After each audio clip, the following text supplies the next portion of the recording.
हरिओम। नमस्कार दोस्तों, ये ब्रिलियंट कोचिंग आपका हार्दिक स्वागत करता है। आपको कुछ गणित की क्लास दिए जा रहे हैं, वो भी कक्षा 10, चाहे वो यूपी बोर्ड हो चाहे सीबीएसई बोर्ड हो। आपको इसके पहले वाले क्लास में आपको दिया गया था एलसीएम ज्ञात करना, लघुत्तम समापवर्ती ज्ञात करना। ठीक है, आज आपको और भी गुणनखंड विधि, आज आपको गुणनखंड विधि से ये बताया जा रहा है महत्तम समापवर्तक ज्ञात करना, हाईएस्ट कॉमन फैक्टर, जिसको आप एचसीएफ कहते हैं। क्लियर कीजिए, सभी लोग ध्यान देंगे। एचसीएफ जिसको कहते हैं, हाईएस्ट कॉमन फैक्टर। ठीक, अब गुणनखंड विधि से कैसे निकालेंगे? सबसे पहला काम नोट डाउन। सबसे पहला काम, कितनी भी संख्या हो, चाहे 3 हो, 4 हो, 5 हो, 2 हो, जितनी भी संख्या हो, उसका आपको मात्रा ज्ञात करना है। तो सबसे पहला काम क्या करेंगे? प्रत्येक संख्या का अलग अलग अभाज्य खंड काटेंगे। सबसे पहला काम क्या करेंगे? प्रत्येक संख्या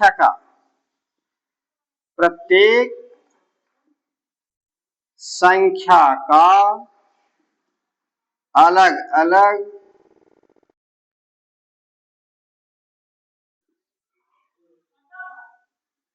अभाज्य खंड ज्ञात किया जाए।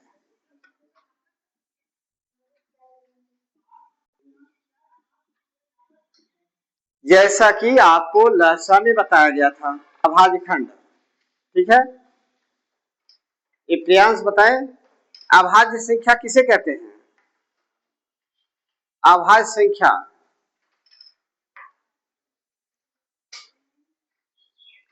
संख्या किसे कहते हैं? उमंग,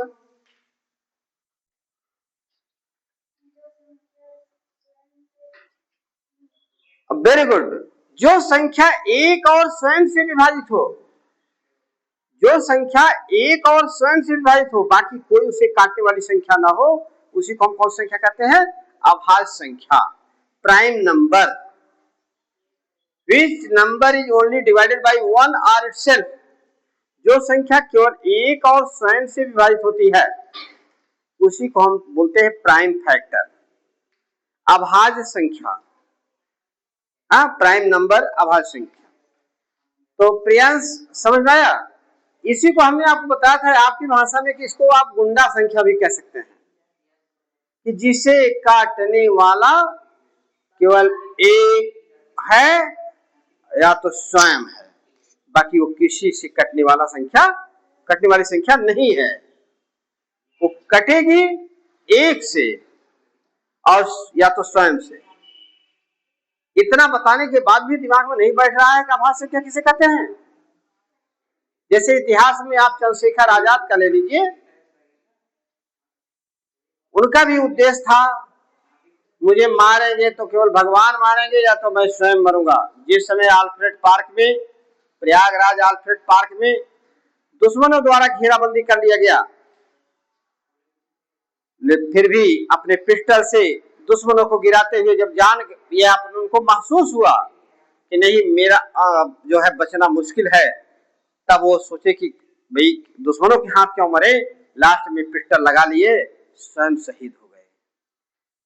ये रहे आपके अभाज्य नंबर, ये है आपके प्राइम नंबर, ये है अभाज्य संख्या जो केवल एक और स्वयं से कटती है, उसे हम अभाज्य संख्या कहते हैं। हजम भा बैठा। वही नियम यहां बताया जा रहा है, प्रत्येक संख्या का, जो भी संख्या दिया गया हो, वो के अलग अलग अभाज्य खंड ज्ञात किया जाए। सब समझ में आ गया? अभाज्य खंड ज्ञात किया जाए। उसके बाद जो खंड या जो संख्या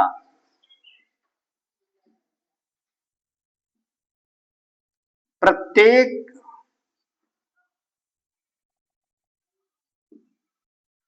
खंड में शामिल हो,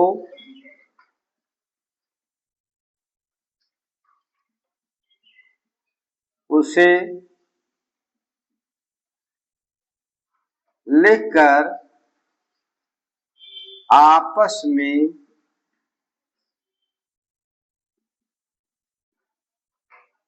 गुणा कर दिया जाए।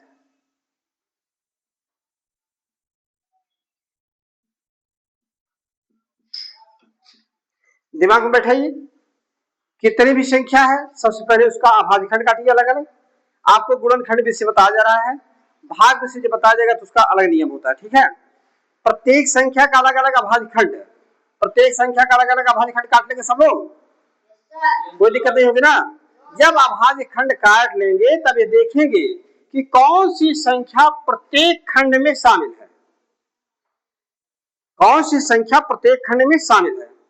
जो संख्या प्रत्येक खंड में शामिल हो, उमंग सोता, जो संख्या प्रत्येक खंड में शामिल हो उसे एक साथ लिख करके गुणा कर दिया जाए, यही गुणनफल अभीष्ट अभीष्ट का है मास।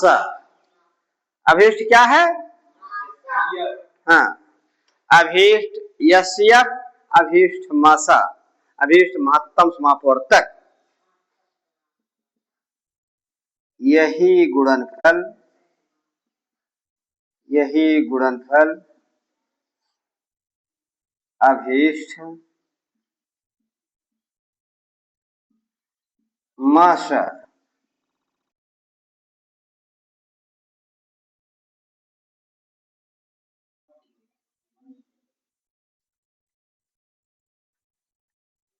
हो जाता है।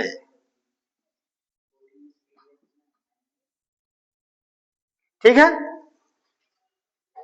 अब एक सवाल आपको एग्जाम्पल के रूप में बताया जा रहा है, देखिए कितना आसान होता है। अब आपके यूपी बोर्ड परीक्षा में 1 नंबर का सवाल या किसी भी क्लास में, क्लास 6 में भी है एचसीएफ, क्लास 6 में भी है एचसीएफ यानी महत्तम समापवर्तक, जिसको संक्षेप में क्या कहते हैं उमंग, संक्षेप में क्या कहते हैं इसको? मासा। हाँ, मासा, मासा। हाँ? तो मासा ज्ञात करना, नहीं तो भुला के कहते हैं कि सौर वर्मा कहते हैं मौसा। हाँ? हाँ? मौसा ज्ञात करा, तभी हम पता लगाते हैं कितने मौसा है किसके पास। हाँ? तो चलिए, मासा महत्तम समापवर्तक ज्ञात करने का कितना आसान तरीका, प्रत्येक संख्या का अलग अलग अभाज्य खंड किया जाए और जो संख्या प्रत्येक खंड में शामिल हो उसमें से एक एक संख्या लिख लिया जाए और उसे गुणा कर दिया जाए, यही गुणनफल अभीष्ट मासा होगा। ठीक, जैसे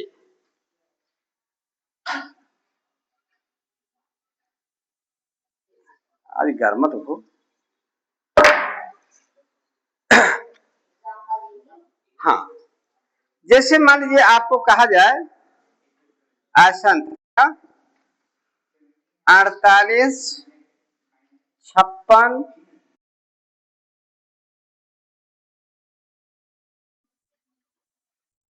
या तथा 64 का मासा ज्ञात कीजिए, मासा ज्ञात कीजिए।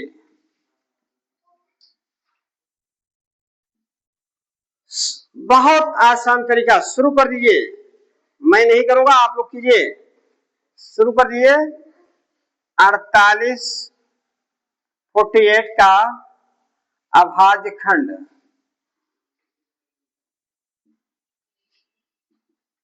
48 का अभाज्य खंड काटिए। इसी प्रकार से 56 का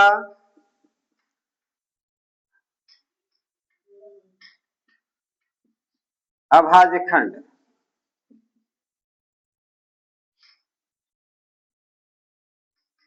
ज्ञात कीजिए। इसी प्रकार से 64 का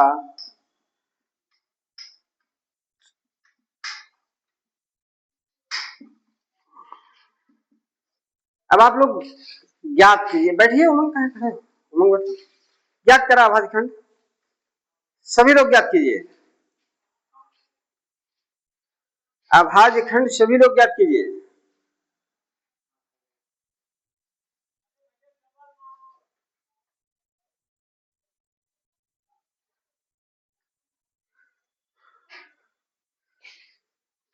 देखिए 2 से, देखिए तमाम दो विभाज्यता के नियम होते हैं जो पिछली कक्षाओं में आप लोग सीखे हैं। 2 से 48 काटेंगे 24 मिलेगा, फिर 2 से काट दीजिए, 2 एक के 2, 2 दूना 4, फिर 2 से काट दीजिए, 2 छक, फिर 2 से काट दीजिए, 2 तिहाई, फिर 3 से काट दीजिए। इसका खंड मिला 2 गुणे 2 गुणे 2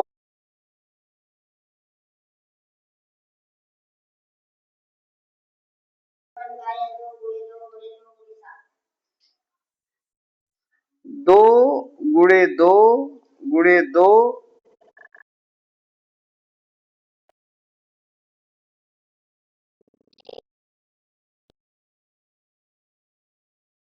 गुणे 2 गुणे 2, ठीक है।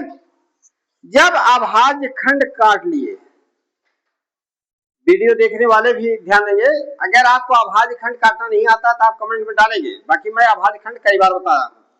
अभाज्य खंड आप इस प्रकार से काट लेंगे। इसके बाद क्या ज्ञात करना है?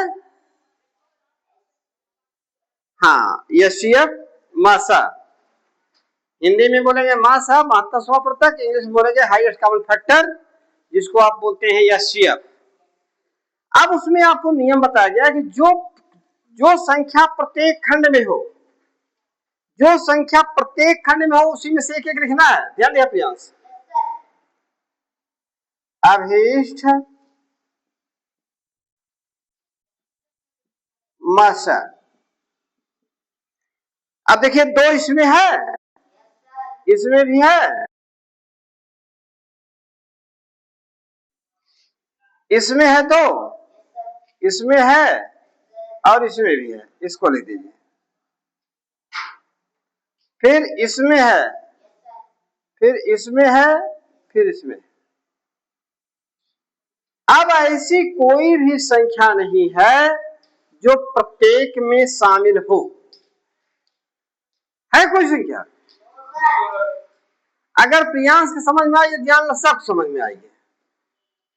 हाँ, उमंग कहा सबसे बड़ा पागल प्रियांश है नहीं। तो इस प्रकार से चाहे आप बड़ी से बड़ी संख्या दिया जाए, चाहे जो भी दिया जाए, उसका अभाज्य खंड काट लेंगे। अभाज्य खंड काटने के बाद ये देखेंगे कि कौन सी संख्या प्रत्येक खंड में शामिल है, उसे लिख लेंगे। आपको नियम लिखा गया, इसी का गुणनफल 2 दूना 4 दूना 8, कितने मासा? कितने मासा उमंग? 8।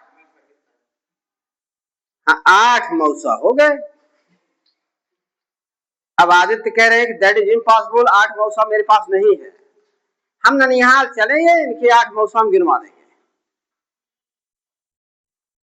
ननिहाल चले, हम 8 मौसा इनको गिनवा देंगे,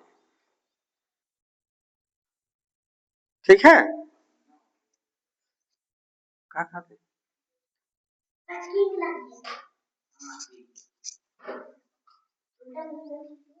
ठीक है, तो 8 हो जाएंगे ना।